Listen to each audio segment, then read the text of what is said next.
Dr. Ross Hauser.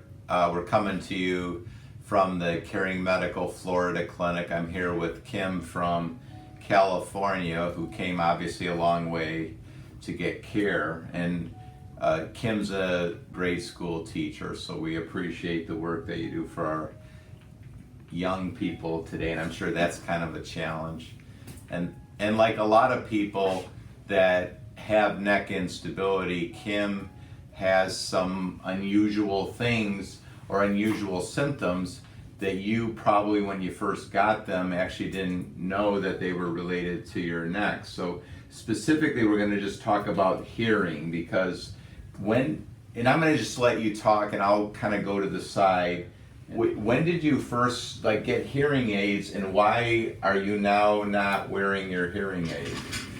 So about 5 years ago, I noticed that I could not hear my students in the classroom, particularly one student with a soft-spoken voice, and I was standing next to her and still could not hear her.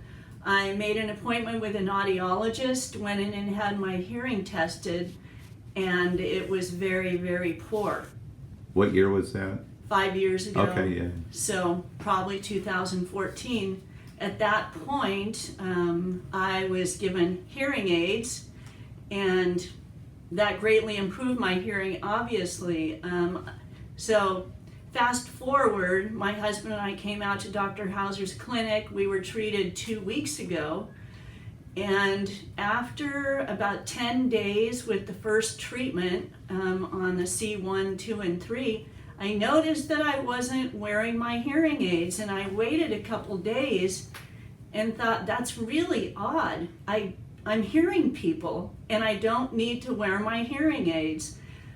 So then I proceeded to be testing everyone where I went if I could hear what they were saying, and sure enough, I'm able to hear people.